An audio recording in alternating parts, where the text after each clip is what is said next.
when he creates, see, that's even, I try to put a number on the infinite.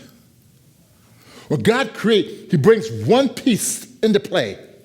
When the second piece comes into play, they start seeing much more dimension. He brings on the third day on top of the first day, and the fifth day on top of the fifth. But every day, and each time you look, you're looking through a layer. You're looking through the depth of it. It's still the earth, but every piece is coming into play in order, so that there's so much depth to it.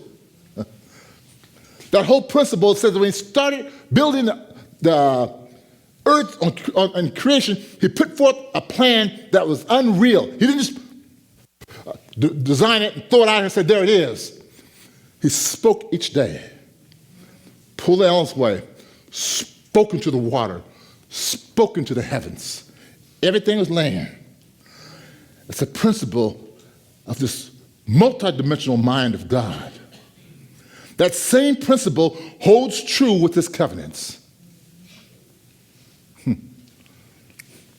As God speaks and declares each covenant, we find that each of them are layered on top of the other. What's he saying? When he spoke his word into creation and brought forth the Edenic covenant, and we'll get into what all that entails. But as he spoke it, then he comes forth with the Adamic covenant and lays right over top, nothing removed from the Edenic. All these covenant things are still in play. Then he comes over and overlays and starts speaking to Adam after the fall. And in doing so, he doesn't remove this one, but he adds depth to this one with this one. Then he comes over top of it and he speaks the Noahic. And it goes on. So it's almost like those cellular old illustrations, how they used to paint on acetates, and you look through them and it gives them depth. What does that tell me? That tells me if God is a God of order and he's placing everything in place into being, I can't reach around and try to remove day one and hope that I will keep day 5. The elements that are needed in day 1, day 2 are affecting day 5 and day 6. I can't cherry pick and try and say, well, I don't like the sun, so I'm going to remove the sun part of it and put the fish down here. No, you can't do that. Well, I don't like what transpired here, so maybe I could move things around. This is not a smorgasbord. Same way with his covenants. I cannot remove the Edenic and still hold true with the Abrahamic covenant standing firm. They all are built on top of each other. They all are based upon top of each other.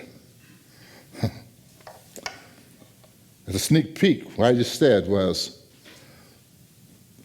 if that be true, how could I step into the so-called New Testament, remove all the things that happened before, and think I can live up here on the roof? It's like me building a house. I got a carpenter in the house. I got one skill, he knows the foundation. Could you imagine me pour down a foundation on a house? I come to downtown and see them when they build a a skyscraper. They take a big old steel mill and they pound and pound and pound and pound and pound to get the foundation firm in the ground. Could you imagine me turn around and remove the basement, remove the first floor, and thought I could still live in the house on the second floor? Or go up to top the roof and think I'm going to put on new rafters. I'm going to remove the basement and still think I'm going to have a house that's not going to go. That's the basis of, he said, each covenant is built on top of the other covenant. I cannot yank out one.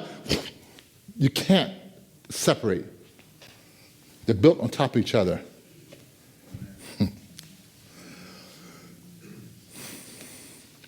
Which means I can't cherry pick. I can't rearrange. I can't assert the covenants. They all layer on top. God's covenants have been precisely given in divine order to fulfill the richness of his redemptive plan. What that tells me, he says, when Adam fell, he said, before the world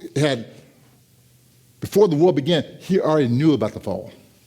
The lamb was slain before the foundation of the world. Everything was laid in place to fulfill the richness of his redemptive plan. Why would God do all that like that? Again, because he's a God of order. There's a divine order and principle to all.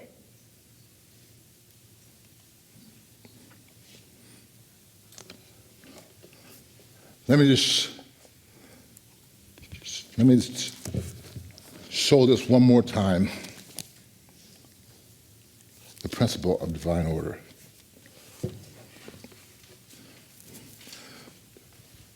If you want to turn with me to 2 Chronicles, chapter 26. I'm not going to read the whole thing, but in it, there's an incredible story that establishes what I'm saying. In 2 Chronicles, the 26th chapter, verse 1, it speaks of a righteous king named Uzziah. This is the one that the prophet Isaiah spoke about. This guy was incredible. How many of you guys remember hearing that passage when Isaiah said this? In the day that Uzziah died, I saw the Lord high and lifted up. Isaiah, he's speaking of this king. This is the king he's talking about. This king was he was a righteous king, but he was brilliant. And in his actions, it said that he restored. He tore down all the pagan idolatrous places. And as he built and prospered, he said the land thrived. The guy was brilliant. He set up establishments that they had the farms and the whole agricultural system set that the land just prospered. He's setting in place the cisterns and the wells and the farmers working in unison to make things happen. In fact, he said even when they got into battle, he designed ways and really creative ways of weaponry that rivaled his days. He thrived in the worship of Adonai, Yahweh. He reveled him. He had the priesthood that surrounded him, and they adored him because he's a righteous man. But you go in that story, and keep on reading about it. That's why Isaiah was so enamored with him. Because the things he did, Isaiah's seen some corrupt and some broken and polluted kingdoms. Uzziah was not one of them. That's why when Isaiah said, in the year that he died, he said, because I know it knocked his legs off beneath him. And he's seen the leadership like this. It's kind of like it's on a pale scale. But for some of us with this gray, sorry for all you young ones, but we can remember when Kennedy got killed. People used to talk about this time of Camelot. We can remember when Martin Luther King was assassinated. You could feel the ramification because something transpired in that season. It was a monumental loss. Monumental loss. Isaiah did the same thing within that. He said, when the year King Uzziah died, when that righteous king left, he says, I know he went seeking and said, God, why? And all this stuff. By seeking, understanding, and he said, in the year that he died, he said, I saw the Lord. His eyes came off man. He said, I saw the Lord high and lifted up. I could see him in his glory. This king. He says, in doing so, he was doing so much good. But then something happened. They said, he became prideful and arrogant in his strength and in his authority and power. And when he became prideful and arrogant, it said that he had desired to go in and bypass the divine order of what God had set up for the Levites and priesthood. He was going to walk past them and assert the divine order of what's happening in God's house and do what he wanted to. So he said, in his righteous zeal, he ran in to grab his censers, to burn his own sacrifices and go before the throne, go into the holiest holies. And it says this. Verse 16, it says this, but when he was strong, he became arrogant, which caused him to become corrupt, so that he sinned against Adonai's God by going into the temple of Adonai to burn incense on the incense altar. And so the priest had come up, they're trying to stop him. And they stood up to King Uzziah and told him, said, this isn't your job. You can't do this. You are king. You're out of order. This is not your place. Your place is on the throne to judge people. You are not in season. You're out of season. But he got angry with them. They told him it wasn't his job. And they told him, it says, job of burning, he said, of doing the incense belongs to the priest, the descendants of Aaron. So who have been consecrated.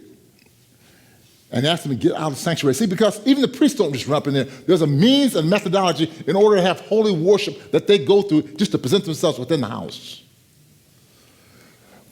When Uzziah did what he did, he bypassed all that. All the mikvah and everything else, all the process, he's going to do this. And they're trying to tell him to get out of the sanctuary. So you have trespassed, and Adonai God will not honor you for this. This made Uzziah angry as he stood there with his censer in his hand, ready to burn incense. And in his anger at the priest, fighting against them, leprosy broke out in his face, on his forehead, right in front of the priest, in the house of Adonai, beside the altar for incense. See, they were hesitant because they looked at the man, but when that happened, they got holy boldness to rush him out. But they rushed up. They said that the chief priest and all the priests stared at him, and there they saw the leprosy on his forehead, and quickly they threw him out. And indeed, he himself, when he seen what was happening, hurried to get out because he had been struck with leprosy. And Uzziah the king had leprosy until his dying day. He had to live in a separate house because of this. Was not allowed into the house of God again. What was that? It's a sad tragedy. A sad tragedy when you try to assert the order and the definitive means that God had defined. That's what happened to Nahum and Rabbi. In the same way, we say that God is a God of order. He established a principle, established an order. I don't care if you're king, I don't care if you're Pope, I don't care if you're priest, I don't care if you're Matthew, I don't care who. God is a God of order. He says he doesn't want things done messy within his house. He's a righteous God. And when he set things in order, when he set the covenants in place, when he set the days in place, when he set creation in place, he did them in a specific order that nothing would be absurd. So again, as God aligned his covenants and aligned the order by his spoken word, he says he's a God of order. Question. Do you know what God calls life outside of his covenants? Sin.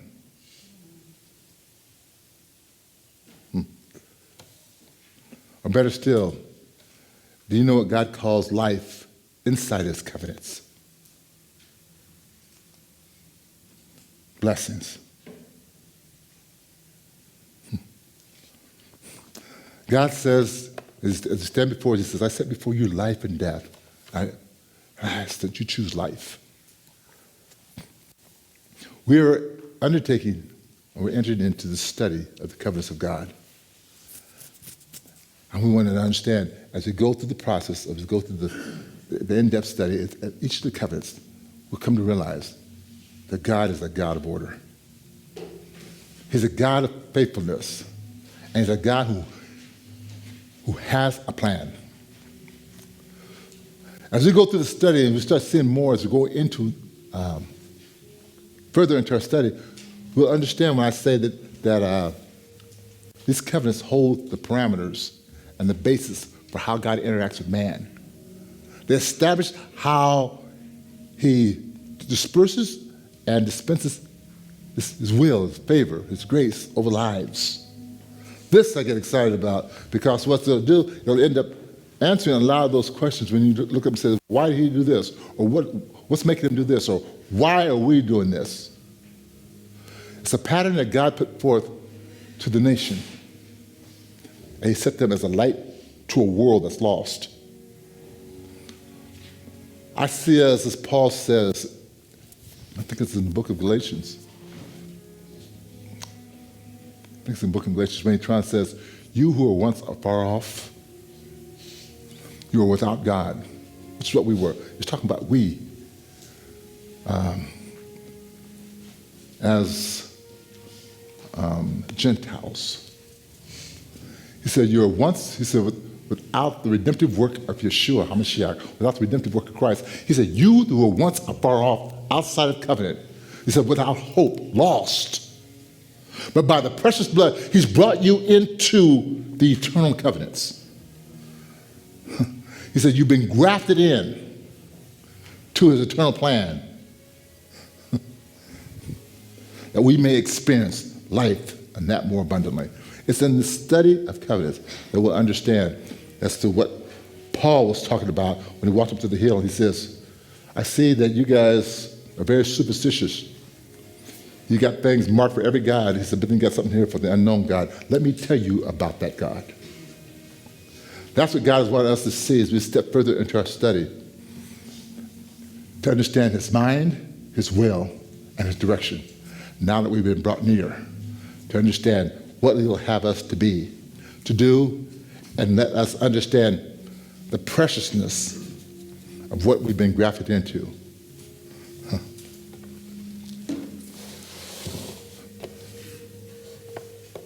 I hadn't made a point earlier in one of the studies when I made a comment about what did Ruth, David, and who was mother? Esther? I said they knew something. When David went out and looked at Goliath, I said, what would give him the audacity? What would give him the gall to stand up and says, who's some circumcised Philistine who dares challenge the life of God's people?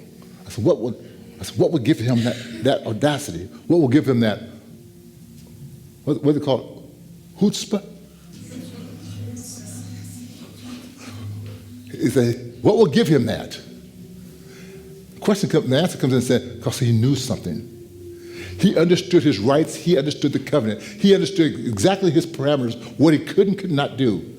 And when he stood in line with God and stood in line with his covenants, he wasn't acting outside, bringing strange fire. He was walking in line with what God had defined.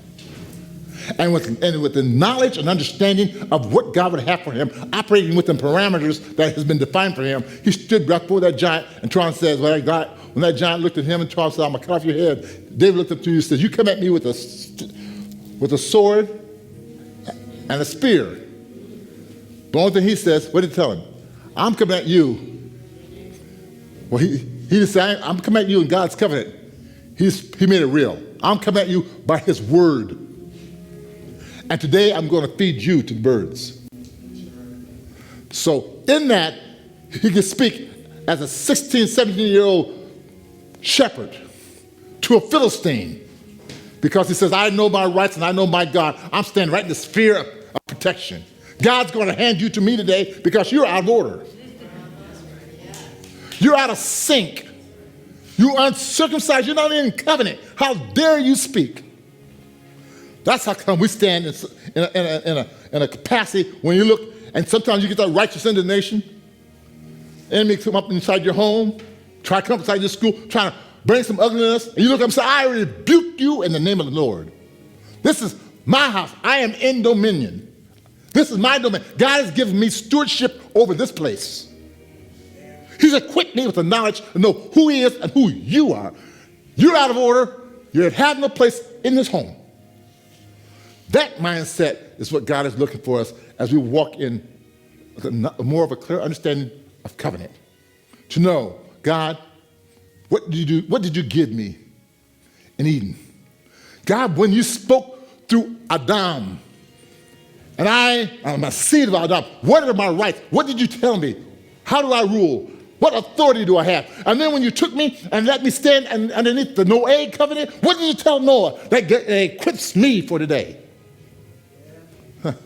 See, when Abraham sat in that tent and God was speaking to him and he split the animals, God, what did you tell him? Because I am a seed of Abraham. I need to know what Adam, what was said in Eden. I know what Noah said. Now you get more to Abraham. Boy, I am really rich. He keeps on dumping more knowledge about me. And then you take me to the mount and open up your Torah to me so I can understand the formulation of the world and all how it functions and how to walk and govern this place. You said, your word will be a light to my path and you'll guide me each day. See, God, I need to understand the parameters in which I'm operating under. I want to know the power. I want to know that same power that Yeshua showed us when he stood up and he called himself the second Adam. And the disciples looked at us and says, you guys are going to do greater things than this. You know, I would love to get to the point where I walk in the parameters and understanding of the covenant to try and say, even the seasons and the wind will obey. The scripture comes back and says the whole earth is groaning for the sons of men to step in place and walk like you're supposed to. He said something in Eden. He said something to Adam. He said something to David. He's setting this up that he told the adversary in the Garden of Eden, you're going to get your head crushed because Eve is going to bring forth a seed. Built that looks just like me.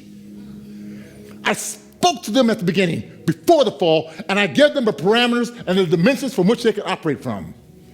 They were to have rule over the seen realm. So I need to understand, what are my boundaries? What are my rules? God, I don't want to walk before you with strange fire. I don't want to bring anything out. I want to walk in order because you are a God of order. Yes. If I can walk like God walked with Isaac, if I can walk Iraq, if I can walk in order, in season, then I need to be in season. God, show me what you thought of me at the beginning. Bring me back in line from where I fell from. And allow me to walk on this earth this day with the power and the authority of the creation that you created me. You built me to have dominion. I'm walking under my fall. I'm walking under my lower than my position because I don't know. But by the precious blood of Christ, he's grafted me in, brought me into eternal covenants that I may walk now with the fullness and knowledge of who I am.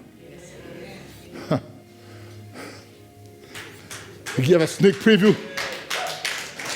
He gave a sneak preview when he looked and told him, he says, don't you realize you're going to be judging angels? Don't you know that you'll look at that demon that's been trying to give you fits and turn around and says, is this him? Are you telling me after all the stuff I've gone through, that's what he looks like? The one that caused the earth to shake?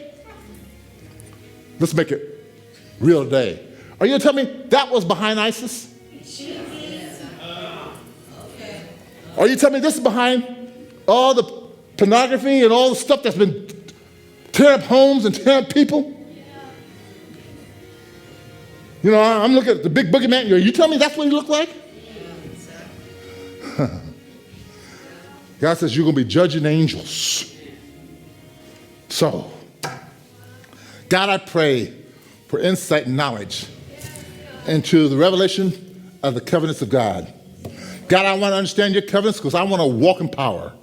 God, I want to understand your covenants because I don't want to walk in a fallen condition below my status when I am built and I represent you on earth. God, you tell me in your word, and you don't lie, and you don't change. You tell me that I will do greater things than Yeshua HaMashiach did on earth. Why? Because this is my domain. You built me to be a ruler. You built me to be a king. You built me to be a priest. You built me to be holy. You said, be ye holy because I built holiness all up inside you.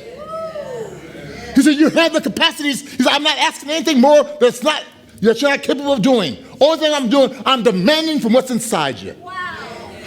That holiness, that sanctity, that power, that authority is all up inside you. You just don't understand it because you're walking in a broken iniquity. But if God gets a hold of it, if I get to understand the power of the covenant, if I get to understand his word, if I know it, now I can walk in knowledge, in decency and in order. Because I know that my God is not a God of confusion, but he's a God of peace and shalom. That's what we hope to get out of this study. That's where we want to go with this study. God, I need to know my rights. Yeah. I need to know my parameters. I need to know who I am and where I'm going. Yeah. God, if you reveal and pull off the mask and show me who I am, okay, then give me the Bill of Rights. Let me know how I should walk. Woo. That's where we're going. Yes. In our covenants of God. Amen? Amen. Praise be to God. Woo-hoo. Praise be to God.